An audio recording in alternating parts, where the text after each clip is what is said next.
Hello friends, तो आज start करते हैं पॉलिनोमियल चैप्टर, जो कि सेकंड चैप्टर है। और इसके बारे में अगर आपको पॉलिनोमियल के बारे में, पॉलिनोमियल होता क्या है, तो उसके लिए आप 9th वाला जो वीडियो है वो आप देख सकते हैं। डिस्क्रिप्शन में लिंक हम दे देंगे, वहाँ से आप डिटेल में जान लेंगे कि पॉलिनोमियल होता है, कैसे पहचानते हैं, पॉलिनोमियल का ऑर्डर क्या होता है।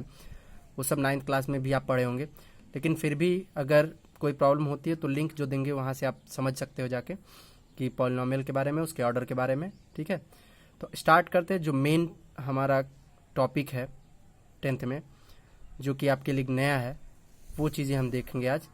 पहला चीज़, relation between the zeros and coefficient of the polynomial. जब किसी पॉलिनोमियल के जीरोज और उसके कोफिशिएंट में क्या रिलेशन होता है, तो उसके लिए हम देखेंगे। सबसे पहले क्वाड्रेटिक इक्वेशन। क्वाड्रेटिक और क्यूबिक दो टाइप के इक्वेशन मिलेंगे। क्वाड्रेटिक इक्वेशन ज़्यादा मिलेगा आपको, क्यूबिक में ऐसा मिलेगा जिसमें जीरोज दे रखेगा। ध्यान दीजिए, अगर जीरोज नहीं भी दिया है, अगर जीरोज नहीं भी देता है, तो आप 9th क्लास में फैक्टर थ्योरम से क्यूबिक पॉलिनोमियल के जीरोज निकाल चुके होंगे, जिसमें पावर 3 के फॉर्म में होता था और उसमें जीरोज पता करने के लिए कहता था, फैक्टर पता करने के लिए कहता था। वैसे ही इसका भी हम फैक्टर निकालेंगे और हर एक फैक्टर को जीरो से इक्वेट करके वहां से जीरोज हम पता कर लेंगे। ठीक है, तो फिर भी चलिए, क्वाड्रेटिक इक्वेशन ज्यादा देगा तो स्टार्ट करते हैं।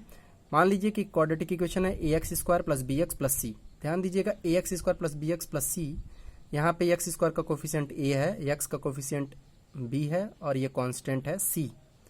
अगर इसका, ध्यान दीजिएगा, अगर इसका जीरोज अल्फा और बीटा है तो फार्मूला होता है alpha plus beta is equal to minus B by A, means minus of coefficient of x by coefficient of x²। ठीक है, coefficient of x minus coefficient of x by coefficient of x²। Product of the zeros मतलब alpha into beta is equal to होता है c by A. Alpha into beta is equal to c by A. तो यहां से हम किसी भी quadratic equation के जीरोज पता करेंगे, फिर उसको इस फार्मूले को, जो फार्मूला नीचे है, इसको वेरीफाई कर लेंगे। यही है relation between the zeros and coefficient of the polynomial. Next, अगर क्यूबिक है, ध्यान दीजिएगा, क्यूबिक है तो इसमें 3 जीरोज मिलेंगे। ठीक है, जितने ऑर्डर का पॉलिनोमियल होता है उतने उसके जीरोज होते हैं।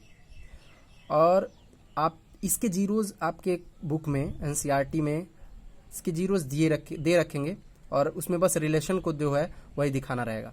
लेकिन फिर भी अगर साइड बुक में है, नहीं जीरोज दे रखा है, तो आप 9th में जो फैक्टर थ्योरम से क्यूबिक इक्वेशंस के जो हम फैक्टर्स पता करते थे, वहां से आप 3 जीरोज निकालिए और उस जीरोज को इस रिलेशनशिप में सेटअप करके वेरीफाई कर सकते हैं। ठीक है, तो यहाँ 3 जीरोज होंगे, अल्फा बीटा गामा।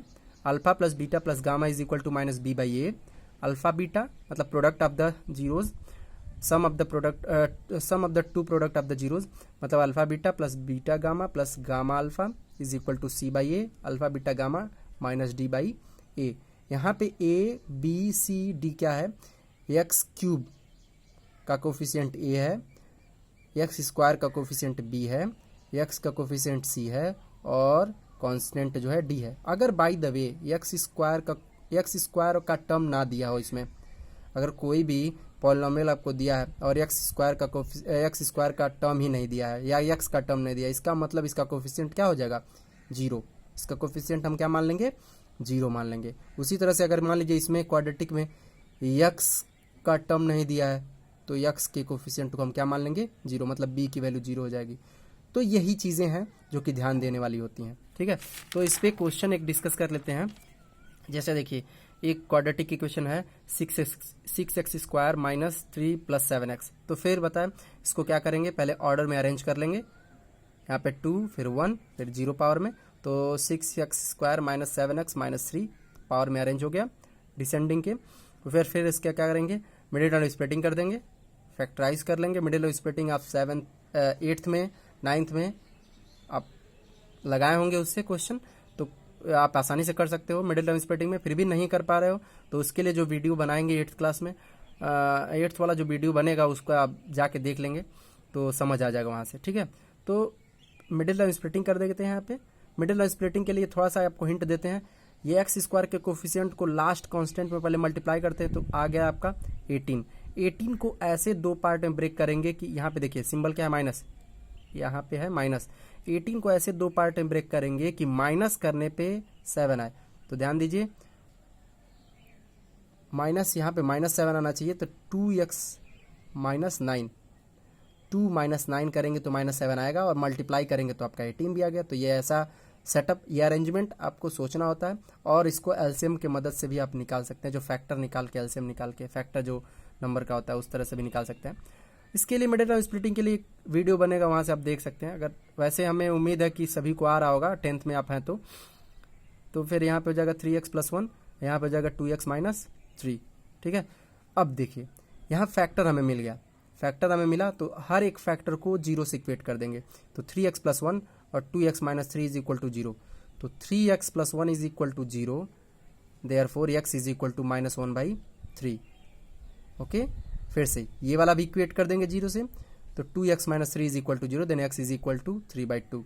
तो एक हो जाएगा अल्फा, एक हो जाएगा बीटा। अब कह रहे कैसे वेरीफाई करते हैं, देखिए अल्फा प्लस बीटा का फार्मूला क्या होता है, -b/a। ध्यान दीजिए यहाँ पे a की वैल्यू है 6, a की वैल्यू है 6, आप यहाँ पे लिख सकते हैं a की वैल्यू है 6, ये b की वैल्यू -7 और c की वैल्यू है -3। साइन भी साथ में लेते हैं, तो ध्यान दीजिए अल्फा प्लस बीटा = -b/a, तो मतलब कि -7/6, मतलब 7/6 आ गया। अब अल्फा और बीटा की वैल्यू आपने क्या निकाला है, -1/3 और 3/2, तो यहाँ पे रख देंगे वैल्यू -1/3 और 3/2। एलसीएम लेंगे तो यहाँ -2 + 9, यहाँ पर आ जाएगा 7/6 और हमें राइट हैंड साइड में 7/6 मिला है, इसका मतलब हमें वेरीफाई हो गया। सम ऑफ द जीरोज का फार्मूला वेरीफाई हो गया। Next product of the zeros, तो alpha into beta, alpha into beta = c/a होता है। तो c की वैल्यू देखिए -3 है और a की वैल्यू 6 है, तो -3/6 मतलब -1/2। अल्फा की वैल्यू -1/3 थी, देखिए यहाँ पे अल्फा की वैल्यू -1/3 और बीटा की वैल्यू 3/2। यहाँ पे वैल्यू क्या कर लेंगे, हम रख लेंगे -1/3 × 3/2। जब इसको सिंप्लीफाई करेंगे तो ये भी लेफ्ट हैंड साइड और राइट हैंड साइड इक्वल हो गया, तो ये भी हमारा वेरीफाई हो गया। ठीक है, अब नेक्स्ट एक्सरसाइज में भी, उसी एक्सरसाइज में आपको सम ऑफ द जीरोज और प्रोडक्ट ऑफ द जीरोज दे रखेगा और कहेगा इक्वेशन फॉर्म करो। तो सबसे सिंपल सा यही फार्मूला आप यूज कर देंगे। इक्वेशन का फॉर्मेशन के लिए, क्वाड्रेटिक इक्वेशन का फॉर्मेशन अगर करना है तो ये फार्मूला आप लगा दीजिए, आराम से हो जाएगा। और इसके क्वेश्चंस भी दिए हुए हैं एनसीईआरटी में। तो x² - alpha plus beta × x plus alpha into beta. ध्यान दीजिए x² - sum of the zeros plus product of the zeros, तो आसानी से निकल जाएगा। अगर सम ऑफ द जीरोज और प्रोडक्ट ऑफ द जीरोज दिया है, यहीं पे आप वैल्यू रख दीजिए, आपका क्वाड्रेटिक इक्वेशन बनके तैयार। ठीक है, तो आगे इसके आगे अब अगले वीडियो में देखेंगे। आज के लिए बस इतना ही। Okay, thanks, take care.